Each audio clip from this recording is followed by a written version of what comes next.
What are you running from? My ex-wife. I was engaged to somebody for 3 years. She was also engaged and marrying multiple other people. She just really loved the fact that I had money when we first got together. Oh, you did? I did. I had $30,000 in savings as a 20-year-old, and she was 31 when we got together. Everyone on my side of the world, so my family, my friends, everybody knew that we were together. Okay. Her family, her kids that she had that I was helping raise, didn't know that we were together. What? What did they think you were doing? They just thought that I was her best friend. But she proposed to me a month and a half into the relationship. And I felt good about myself. It was like a confidence boost. I have this woman who is 11 years older than me who's attracted to me. So you accepted the proposal? Yeah. Why? I thought that I was in love. Okay. So, well, yeah, first month, everything's heated, everything's exciting. Right. And so I ran with it, and she ran with my money. Did you know that? I knew that, yeah. We were engaged for 3 years, and we spent 3 years planning a wedding, but she was busy marrying other people. What the fuck are you talking about? And that is why I ran. This story is a brutal reality check for any guy thinking love will save him from a money grab. Here's a dude, young and ambitious with $30K savings, blinded by the allure of a woman who's not just older, but juggling multiple engagements like it's a hobby. She didn't want a partner, she wanted a paycheck, and he was too naive to see it until he got played for 3 years. Meanwhile, her kids and family didn't even know the truth. He was just the best friend, while she was busy collecting rings from other guys. This isn't love, it's a calculated scam wrapped in false promises. Guys, wake up. Love won't protect your wallet from predators who marry your bank account, not your heart. Hey, what would you do if I win the lottery? I'll take half and leave you. Seriously? Yeah. I want $40. Here's 20. Get the fuck out. Go. Let's go. Let me get your Snapchat though, come on. Oh yeah, for sure. Are you serious right now? Did you just put my phone on the ground? Why would you do that? I like you. Because I don't want you. Okay, here's the thing though. What if you're at home tonight and you're like, dang, I should have got that dude's number. Then what? No. You're never gonna see me ever again. Take the hint? Take the hint. So I can't get to know you. What do you have for me? What do you mean, what do I have for you? What do you want? Anything for me. Like, What do I need to have you in my life? You can't take me out. You don't have money of $5 to your bank account. So how much money do I need though? And what do you want from me? Chains? Like I need jewelry? racks, bro. You need racks? Yes, I need chains. Okay, I need you to buy me jewelry. So if I had a lot of money, you'd like me? I'm not gonna say that. You go out with me though. Maybe. You All could take me out. Well, I only have $5, so have a nice day. Crazy. Whoa, what are you doing? This is your car? It is my car. I'm about to leave though. I'm sorry for bothering you. I know I don't have enough money for you, so bye. This is a textbook example of the shallow, transactional mindset that ruins modern dating. It's not about connection, respect, or getting to know someone. It's all about money and material status right out the gate. If you don't have cash or bling, you're instantly worthless. It's cold, mercenary, and honestly, a huge waste of time for any guy trying to build a real relationship. This kind of attitude kills genuine connection and makes dating a paycheck contest, not a mutual bond. How do you protect yourself from a potential gold digger? You get yourself a prenup, because what does a prenup do? It protects against what you have now before you get married. And therefore, if you separate, then the gold digger, per se, is not going to get your money. A prenup is a very simple contract that just says, once we get divorced, I get to keep what's mine and you get to keep what's yours. With a few nuances along the way. This is solid, no-nonsense advice. Prenups aren't just legal jargon. They're essential armor for anyone who's smart enough to protect their hard-earned assets from a potential gold digger. It's about setting clear boundaries before the relationship even starts, so if things go south, you don't lose everything to someone who was never really invested in you, but only your money. In today's climate, a prenup isn't just smart, it's necessary. How much money does a guy need to take you out on a date? Minimum like $1 million. Wait, why so much? Well, I like them old and I like them wrinkly. They're probably a bit more mature than me, so you know. I have £50 right here. This is my entire life savings. Can I take you out on a date? I have to say no, it doesn't meet the minimum requirement. So I smell gold digger. Respect the hustle. Damn, Jesus. This is peak entitlement and delusion.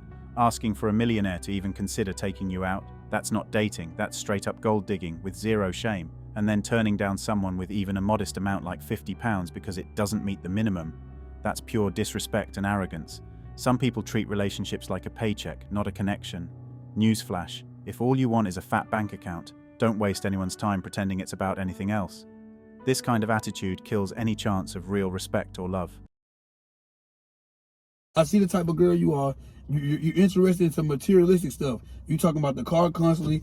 You see my watch. You grab on my wrist and say, "Oh, this is a nice watch." You ain't said nothing about me like, "Oh, you're a sweet guy. You offered me a ride and I was cold, this and that." All you talking about is material stuff. You like the car. You like the watch.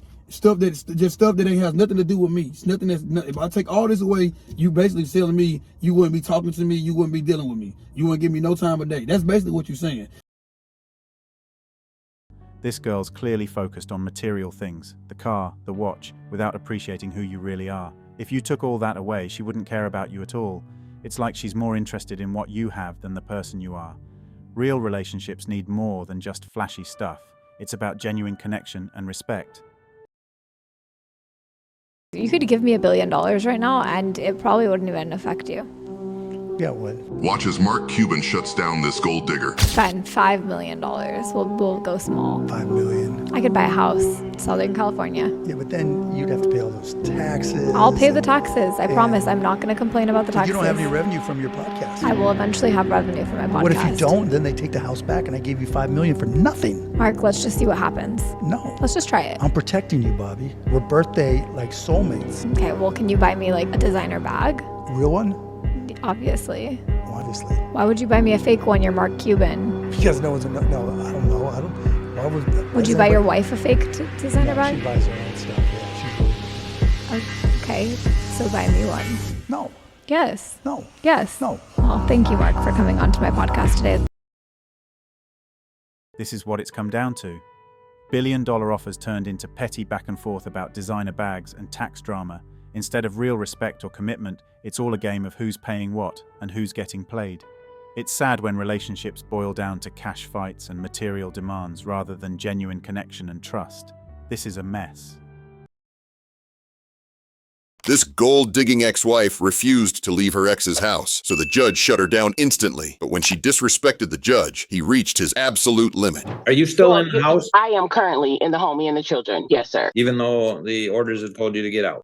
Well, that says if I do not have permission, and I have permission to be in the home, Mr. Donaldson knows that I'm there. He has it says written permission. Mr. Cox, does she have permission to be in the home? She does not, Your Honor. All right. Ms. Donaldson? Yes, sir. He says you don't have permission to be in there. Your Honor, I actually do have permission. We have email communications back and forth. Mr. Donaldson knows that I'm in the home. He does not live in the home. He has his own separate home. He has moved out. He's left the home, and we've been both taking care of the kids, and he brings his son to me in the mornings because he doesn't have means to get them back and forth to school. So it's just not in the best interest of the children, nor has it been a problem with me being there. I have in front of me a judgment of divorce that I am going to enforce the four corners of that, nothing outside of it, okay?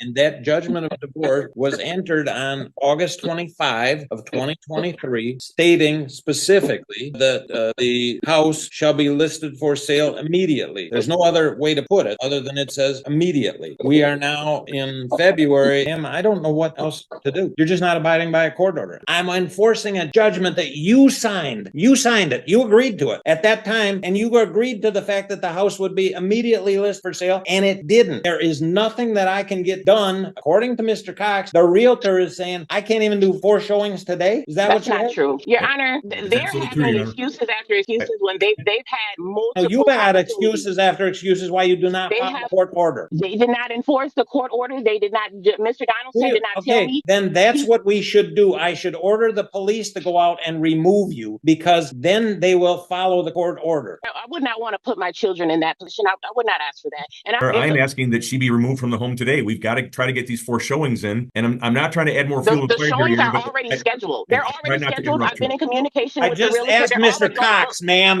Silence. I'm going to mute you. Your Honor, one of my obligations is the child has a disability that provides him with an income to the child of $3,600 a month. I haven't even been able to deal with that with the probate judge, as Judge Hillary ordered me to, and she is simply collecting the child's money every month, not working, and obstructing the sale of this house. Your Honor, we're at a desperate need here because what does that have to do with this order while we're here today? First, you're bringing up And you're child bringing support up everything orders that under have the nothing- sun, and that is not that is inappropriate. related It has to the nothing issues to today. do with it. It is enforcing Exactly. a court order. Enforcing a court order. And you're supposed to be out of there. And that is a court court order also enforced him to do things that he has not done either. Just mute her. Ma'am, I'm probably going to give you like a week to move out because he's revoking his permission today. And if the realtor comes in, ma'am, and says you're anything in her way, I'll have the police come and remove you. I'm tired. I'm done.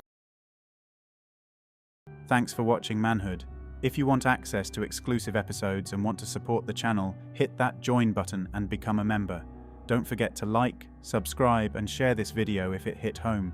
Drop your stories and thoughts in the comments. We read everyone. See you tomorrow.